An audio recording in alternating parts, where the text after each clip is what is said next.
وعايش من غيرها، يعني مش فارقة معاك. فتتعلم ازاي تعيش مكتفي بالموجود عندك ومستغني بالله صاحب الوجود. فلما يديك النعمة دي انت بقيت غني بالنعمة دي، بس من جواك انت اصلا قلبك غني من غيرها، فانت مستقر بيها او من غيرها مكتفي بالله، وده عين العطاء. واحد يقول لي طب ما ربنا سبحانه وتعالى يديني النعمة اللي انا عايزها ويخليني ابقى شاكر، مش لازم ابقى متكبر. اقول لك قف عند حدك ايها العبد، وعند عقلك ايها الانسان. فهذه حكمة الحكيم وعلم العليم في المنع والعطاء. سيدنا موسى لما راح للخضر عشان يتعلم على ايديه قال هل اتبعك على ان تعلمني مما علمت رشدا؟ قال انك لن تستطيع معي صبرا، لاني هعمل حاجات عقلك مش هيستوعبها ومش هتفهم الحكمة. وكيف تصبر على ما لم تحط به خبرا؟ ما قلتلكش الحكمة لسه، مش هتصبر. بس خد بالك، ده حال إنسان مع إنسان. إنسان اعترض على إنسان لما غابت عنه حكمة فعله. فإذا غابت عنك الحكمة فلا يغب عنك الحكيم سبحانه وتعالى. ساعتها أي منع مدام من الحكيم سترى عين العطاء. سيدنا رسول الله بيقول لنا إن الله لا يحمي عبده المؤمن من الدنيا، يعني من بعض عطاء الدنيا. إن الله لا يحمي عبده المؤمن من الدنيا وهو يحبه، كما تحمون مريضكم من الطعام والشراب تخافون عليه. مش بخل، هو الأنسب ما ياكلش نوع الأكل ده عشان ما يتأذيش. فسيب نفسك، وهو سبحانه وتعالى سيعطيك المناسب ويمنعك المناسب. مرة بنت بتعدي من فوق جسر علشان تعدي النهر الناحية التانية وهي مع أبوها، فبتقول له يا أبي أنا عايز أمسك إيديك جامد. قال لها لا، دعيني أنا أمسك يدك، فإنك إن أمسكت أنت يدي قد تتركي، وإن أمسكت أنا يدك فلن أتركك أبدا. وهكذا العباد مع الله. سيب نفسك وهو هيحملك ويوصلك لبر الأمان في كل حاجة في حياتك، ولن يتركك أبدا. اطمن وخد بالأسباب، وبعدها سيب نفسك، وسترى في منعه عين العطاء بعون الله. فاللهم يا رحمن يا مولانا يا كريم، رضنا بقضائك وقنعنا بعطائك يا أوسع من أعطى. يا صباح الخير، يا صباح السعادة، يا صباح الهنا على أحلى اخوات وأحلى صحاب في الدنيا كلها. ازيكم أحبابي؟ عاملين ايه؟ يا رب تكونوا بخير.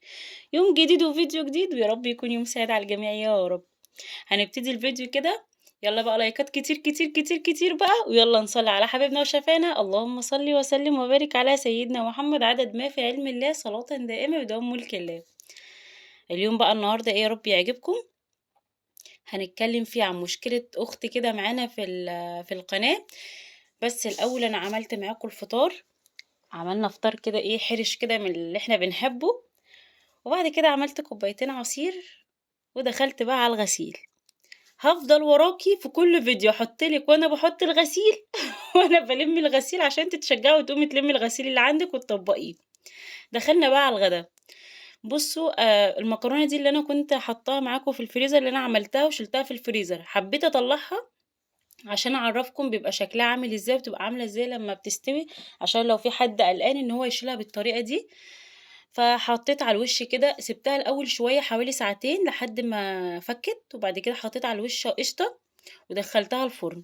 بصوا بقى الجمال، والله بتطلع احلى من اللي احنا لسه عاملينها، وبيطلع كده الخرطه بخرطتها كده وبتبقى جميله. كانت سخنه مولعه جدا، حاولت ان انا اقطعها بس معرفتش كويس. يعني حسيت إن هي إيه، لمّا بتبقى المكرونة سخنة كده ب بتبقى سايحة شوية.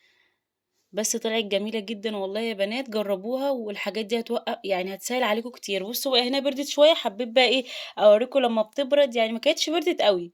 بُصّوا الخرطة طالعة بخرطتها كده، كانت جميلة جدًا. المهم بقى إيه، اتغدينا والحمد لله، ودخلت بقى على المواعين زي ما أنتم شايفين كوم مواعين. وطبعًا أنا باحب بقى أغسل معاكم المواعين وأفضل أرغي كده ونقول المشاكل بقى ونحل المشاكل ونقول كل حاجة. لو وصلتِ معايا لحد هنا ما تنسيش تحطّي لايك، ولو لسه ما اشتركتيش طبعًا تنوريني وتبقي أخت جديدة لينا إن شاء الله والقناة تكبر، واشتركي بالكلمة الاشتراك باللون الأحمر تحت الفيديو على طول، وشكرًا جدًا لكل حد بيكتب لي يعني كلام حلو، والناس اللي بعتت لي عشان أنا بقى لي كذا يوم ما نزّلتش يعني، ربنا يخليكم ليّا وما يحرمنيش منكم أبدًا. بالنسبة بقى أنا سِبت لكم تقريبًا الفيديو اللي فات أو اللي قبليه الlink بتاع التيك توك بتاعي، وفي ناس دخلت كلمتني وبتقول لي إحنا بعتنا لِك، أنا ما شُفتش أي رسايل خالص والله جات لي، فمش عارفة ليه ما جاتليش رسايل منكم. ممكن تجربوا تبعتوا لي تاني أو تعملوا لي comment على آخر فيديو نزّلته على التيك توك يمكن أعرف أتواصل معاكم يعني. تمام، النهارده هنتكلم بقى عن إيه، عن أخت لينا باعتة لي. أنا متجوزة بقى لي 8 سنين، أنا هاقول لكم يعني المُجمل بتاع هي معانا كده وبتتفرج معانا على طول، المُجمل بتاع الكومنت. بتقول: "أنا معايا 3 أولاد، متجوزة بقى لي 8 سنين، وأنا وزوجي كنا بنحب بعض 4 سنين قبل الجواز، يعني إحنا تقريبًا عِشرة 12 سنة. مشكلتها في حماتها إن هي دايمًا بتعكنن عليها لمّا بيكونوا عاملين يعني مناسبة، يعني مثلًا عيد جوازهم أو عيد ميلادها أو كده، وتعرف إن في مناسبة عندها، فبتخلّي جوزها يسيبها ويروح يبات عندها." هي دي اللي كانت المشكلة. بُصّي بقى يا حبيبتي، إحنا كُلّنا يعني بلا استثناء عندنا أكيد مشاكل، بس طبعًا المشاكل بتتراوح بين حد لحد تاني، يعني ممكن ناس بتبقى فعلًا مشاكلها كبيرة أوي، وفي ناس مشاكلها بسيطة، وفي يعني واحدة مشكلتها في جوزها، واحدة مشكلتها في حماتها، واحدة مشكلتها في أهل جوزها كلّهم أصلًا بجوزها. فأنتِ مشكلتِك من وجهة نظري والله العظيم أنا مش باسهّل الأمور، أنتِ مشكلتِك بسيطة جدًا، جدًا، جدًا. ليه بقى؟ أنتِ وجوزِك ربنا يخلّيكم لبعض واخدين بعض عن حُب، فأكيد متفاهمين، يعني ما دام أنا حبيت حد وهو حبّني وقعدنا 4 سنين واتجوّزنا وخلّفنا، أكيد إحنا متفاهمين جدًا، تمام؟ فهو عنده يعني ممكن يكون عنده صفات كتير حلوة، بس هو المشكلة اللي في حياته مثلًا إن مامته بتضايقِك. ما أعتقدش إن إحنا هننسى الحلو كُلّه ونمسك في الحاجة اللي بتضايقنا في حياتنا. يعني ربنا يخلّي لِك معاكِ ولادِك ومعاكِ جوزِك وعيلتِك ربنا يخلّيهم لِك كده. فإحنا مش عايزين يا جماعة نسيب الحلو اللي في حياتنا ونشوف الحاجات اللي عاملة لنا مشاكل. أنا عارفة إن الموضوع ممكن يضايق وإن دي مناسبة إحنا بنستناها من السنة للسنة، بس ما دام بتحبوا بعض تقدري كل فترة تعملي قعدة حلوة أنتِ وجوزِك وتتكلموا وتعملوا سهرة حلوة. يعني مش لازم يوم العيد بتاع الجواز أو يوم العيد بتاع الميلاد أو كده إن إحنا نفرح، ما دام بتحبوا بعض هتبقوا فرحانين دايمًا، هتبقي أنتِ طول الوقت بتعملي مناسبات حلوة وتقعدوا مع بعض أي يوم، إن شاء الله مرة في الشهر حتى، فتقدري تعوضي المناسبات فما تزعليش نفسِك. رقم بقى 2، بُصّي أنا عايزاكِ تبُصّي لحماتِك ديّة إن هي يعني ربنا يديها الصحة يا رب وطولة العمر طبعًا ويخلّيها عشان خاطر ابنها. دي العمر اللي جاي في حياتها يا حبيبتي مش قد اللي عدّى منها. فإحنا يا جماعة والله العظيم الكلام ده أنا كمان باقوله لنفسي، دايمًا عشان أصبّر نفسي على مشاكل بتحصل لي في حياتي باقعد أقول إيه، الناس الكبيرة دي الله أعلم إحنا لمّا نكبر زيّهم هيبقى عقلنا عامل إزاي. لإن لاحظت نسبة كبيرة جدًا يعني كبيرة جدًا كمان من الناس اللي بتكبر في السِن بيبقوا عصبيين جدًا وبيبقوا بيتلككوا وبيعملوا مشاكل، ويمكن الابن نفسه ما بيستحملش أمه وأبوه. من كتر ما هُم بقوا لا يطاقوا أو زي ما هو بيبقى مش قادر يكمّل، بس إحنا إيش عرّفنا إحنا لمّا نكبر هنبقى عاملين إزاي؟ ما يمكن أنتِ لمّا تبقي حَمَاة تبقي تفكيرِك نفس تفكيرها، اللي هو إيه ده أنا ابني بيحب مراته أكتر منّي، هي أكيد معتقدة كده، لإن هو فعلًا بيحبِّك، فمن كتر ما هو بيحبِّك أكيد واصل لها الإحساس ده فهي غيرانة شوية، اللي هو إيه ده أنا اللي كبّرته وأنا اللي ربّيت وأنا اللي عملت كل ده، واحدة جات كده على الجاهز وخدته منّي. وبقى ينام في بيته وما بقاش ينام في حضني زي ما كان صغير، زي ما أنا بافكّر، أنا برضه باقعد أقول إيه ده أنا ولادي الصغيّرين دول بعد ما بيترموا كده في حضني وأنا بأكّلهم واشرّبهم وأنا يعني أنا مصدر كل حاجة بالنسبة لهم، في يوم من الأيام هيسيبوني وهيمشوا وهيتجوّزوا وهيخلّفوا ويبقى لهم حياة تانية، فأنا برضه بافكّر بنفس الطريقة دي، فيمكن هي أكيد بتقعد تقول كده، أنا كبّرته وخلّيته راجل، ويمكن هو أهمل معاها. يمكن هو لمّا اتجوّزِك أهمل معاها في مثلًا إن هو بيكلمهاش كتير أو ما بيروحلهاش كتير، فهي بتتضايق من حاجة زي كده وشايفة إن أنتِ بقى أخدتِ ابنها اللي كان حنيّن، اللي كان بيحبها، فإحنا عايزين نحل المشكلة أهم حاجة المشكلة من جواكِ أنتِ ما تخلّيش الشيطان يكبّرها. إحنا يا جماعة بنكسب آخرتنا مش عايزين نكسب دنيتنا بس. عايشين طبعًا وعايزين في الحياة نعيشها ونبقى مبسوطين ونفرح في وسط ولادنا وأفرح مع جوزي وكل حاجة، بس في الأول وفي الآخر الدنيا دي مكان، يعني المكان ده هنقعد فيه شوية صغيّرين جدًا. فعايزين نعيش بالمعروف، لإن إحنا دلوقتي عايزين نكسب آخرتنا مش دنيتنا بس. عايزة أعيش مرتاحة برضه في حياتي، وعايزة حماتي تحبني وأهل جوزي، وعايزة حياتي تبقى مستقرة، بس ما تنسيش حاجة إن كل حاجة في حياتنا يعني لازم يطلع لِك منها حاجة كده ممكن تفتكري إن هي نكد، بس هي مش نكد. هو ربنا قال إيه: "وخلقنا الإنسان في كبد." يعني مش هنعيش مرتاحين أوي، فلازم تبقي أنتِ طول الوقت عارفة إن أنتِ لازم يطلع لِك ابتلاء في حاجة. فيمكن أنتِ وربنا بيحبِّك ابتلاءِك في حماتِك. الحمد لله إن ابتلاءِك يعني مش في جوزِك أو لا قدّر الله في عيّل أو في نَفْسِك. فيمكن الابتلاء بتاعِك في حماتِك. في ناس ابتلاءاتها أكبر بكتير، فربنا يعافينا يا رب.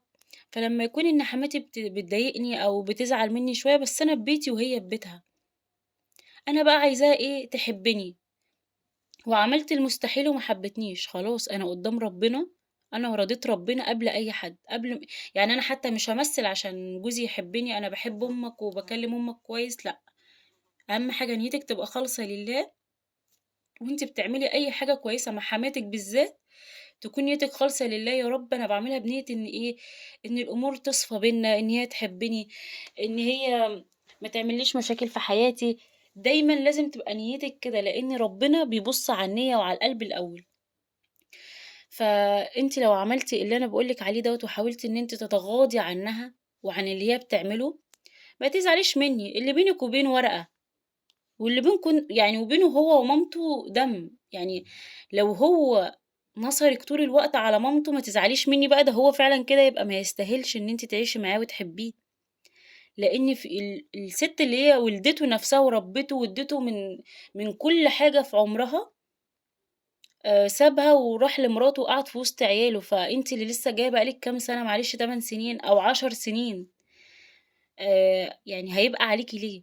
فكل ما يبقى حنيّن مع مامته اوعي تزعلي، لإن أنتِ في يوم من الأيام هتتمني إن ابنِك يبقى حنيّن كده معاكِ ويحبِّك وييجي لِك ويدلّعِك ويهزر معاكِ ويبات معاكِ. يا ستي إيه المشكلة لمّا يروح يبات عندها؟ لمّا يبات عندها يعني اليوم ده ابقي قيمي الليل، كأن ربنا بيقول لِك إيه، قيمي اليوم دوّة معايا وصلّي وقرّبي منّي في اليوم دوّة وخلّي اليوم دوّة عبادة لله. يعني أنا مش عايزاكِ تصعّبي الأمور. إحنا في حاجات كتير أوي، أوي في حياتنا نفكّر فيها أهَم من المشاكل بتاعة الناس اللي حوالينا. عايزاكِ كده تستعيني بالله وما تخلّيش الشيطان يخسّرِك آخرتِك، وما تفضليش تقولي لجوزِك على حماتِك كتير، أمك وخلّتك وودّتك وجابتك، وأنت بتسمع كلام أمك وأنت ما بتحبنيش وما بتحبش عيالنا. بالعكس، كل ما هيرضي مامته وأنتِ هتعينيه على كده، أنتِ بتعينيه على الدنيا مش بتعيني الدنيا عليه. يعني أنتِ كل ما هو يبقى عايز يروح لمامته مثلًا، أنتِ بقى بلطافة كده، خُدي يا حبيبي مثلًا أنا عاملة كيكة، ادّيها لمامتك وسلِّم لي عليها. كل ما ييجي رايح عند مامته أنا عاملة الغدا، طب خدي ادّيها طبق خلّيها تدوق كده، أكيد هي ما عملتش ما لحقتش، ربنا يخلّيها لك، ربنا يدّيها الصحة. يعني كلمتين حلوين والله العظيم. الراجل لمّا أنتِ بتحبي مامته أو بتتكلمي عن مامته كويس، بُصّي بيبقى عايز يشيلِك فوق راسه. ما لناش دعوة بقى هي حبِّتِك والّا ما حبِّتكيش بعد كل التصرفات دي، هي بقى منّها لله، هيبقى منّها لربنا على طول. إحنا ما لناش دعوة، إحنا عملنا اللي علينا، عاملتِك بما يرضي الله، باكلّمِك كويس، باتغاضى عن كل المشاكل اللي بتعمليها لي. إذا كنتِ بتشحني جوزي، أنا ربنا اللي شايف أنا باعمل إيه وأنتِ بتعملي إيه. إحنا يا جماعة بنعامل ربنا ما بنعاملش بني آدمين. والله، والله أنا لو باعامل بشر، أنا اللي هاقطع علاقتي بعيالي نَفْسهم. يعني إحنا دلوقتي إحنا بنعامل ربنا، أي حاجة بنعملها وبتحتسب لنا أجر إن شاء الله. الصبر على حماتي، الصبر على جوزي، ربنا يحتسبه لِك أجر عنده إن شاء الله كده وثواب، وهتلاقي ربنا بارك لِك في ذريتِك وبارك لِك في ولادِك. والله العظيم الناس الكبيرة دي بتبقى أطيب مما يكون، بكلمة حلوة وبأكلة حلوة بُصّي يعني بيبقوا طيبين جدًا. بس إحنا معلش خلّينا نعمل شوية مجهود بسيط كده، وزي ما قُلت لِك، أنتِ ابعتي حاجة حلوة كده وشوفي رَد الفعل. بُصّي بقى، حتّة المناسبات يا ريت لو في مناسبة خاصة بينِك وبين جوزِك ما حدّش يعرفها، ليه بقى؟ منعًا للإحراج ومنعًا للزعل. لكن لو مناسبة بقى هتعزمي كُلّه فيها، خلاص ماشي اعزمي حماتِك وأخواتِك وأهلِك. فأنتِ بقى ما لهاش داعي إن أنتِ تقولي أنا عاملة عيد جوازي، أنا عاملة عيد الحب، أنا هاحتفل. ما لهاش لازمة، ما دام كده ما حدش هيحتفل معاكم، فخلّي الموضوع بينِك وبين جوزِك أحسن. بس عشان خاطر برضه هي ما تقولوش تعالَ أو حاجة، أو هي ممكن تكون زعلانة إن أنتم بتحتفلوا أو بتتبسطوا من غيرها.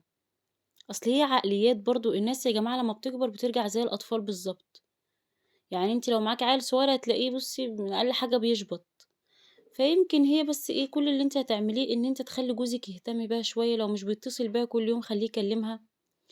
لإن هو ممكن زي ما قُلت لِك هي بتبقى معتقدة، الحَمَاة بالذات بتبقى معتقدة إن مرات ابني هي اللي مانعة ابني عني، مع إن هو ممكن يكون شغله وحياته وظروفه غصبٍ عنه ما بيقدرش يروح كتير أو ما بيقدرش يكلمها كتير.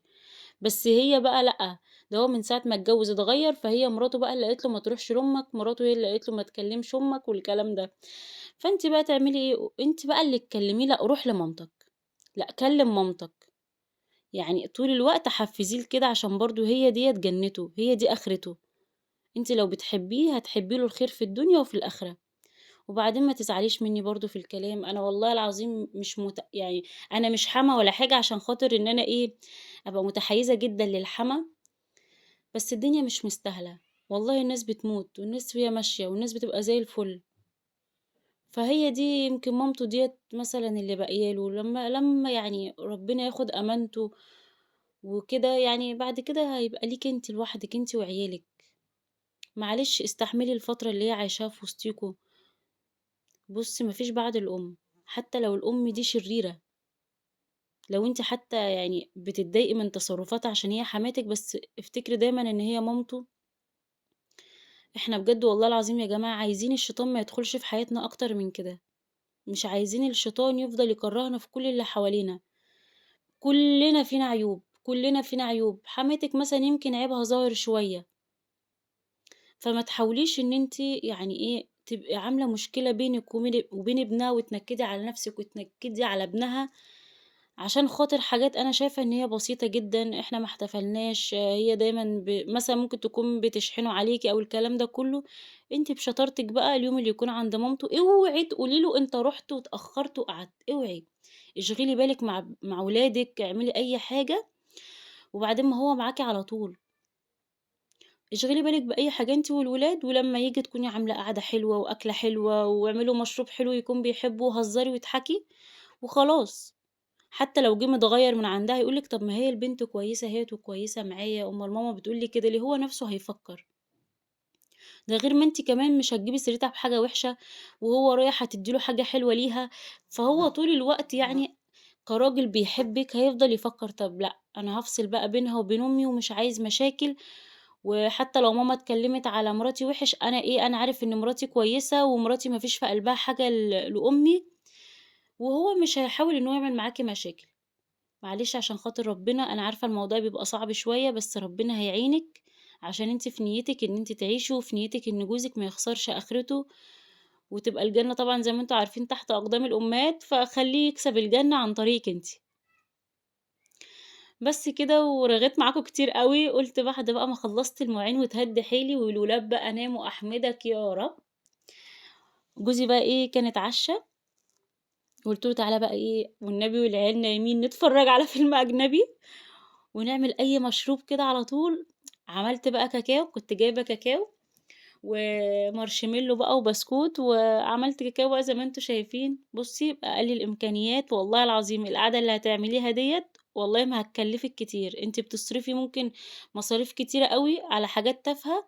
أنتِ لو نزلتِ جبتِ أي مشروب بتحبوه مع بعض أو أي حاجة، دي حاجة برضه هتصلّح الأمور بينِك وبين جوزِك، وزي ما قُلت لِك لازم يلاقي الراحة في البيت عشان يقعد في البيت. اعملي حاجة حلوة كده، وحاولي الشيطان ما يدخلش يعني دايمًا الشيطان بيخش في الحياة السعيدة، مش بيخش في الحياة التعيسة، لإن كده هي تعيسة فبيتخانقوا فبيعملوا مشاكل مع بعض. أنا أروح للناس اللي بيحبوا بعض، اللي هُم الكويسين، بس كده. فأنا بقى رُحت بقى شغّلنا الفيلم وقعدنا، بُصّوا غسيل بقى عندي قد إيه ولا هَمِّني، وقعدت شربت المشروب بتاعي وأبُص للغسيل. قُلت له: "لأ والله العظيم ما هاقوم تاني، بُكرة بقى." بُصّي بقى يعني الحمد لله كان يوم حلو جدًا، اليوم خلص معاكم بسرعة جدًا، لو عجبكم الفيديو ما تنسوش تحطّوا لي لايك، ولو عجبكم الفيديو أوي، أوي، أوي شيّروه بقى لأصحابكم عشان ناس كتير تشوفه، ولو أنتم طبعًا حابين تشوفوني تاني وعجبكم قناتي اشتركوا في القناة، لو لقيت لايكات كتير، كتير، كتير على الفيديو هانزّل لكم بكرة فيديو حلو إن شاء الله. يالّا بقى يا حبايب قلبي أشوفكم في فيديو جديد على خير، دمتم في أمان الله.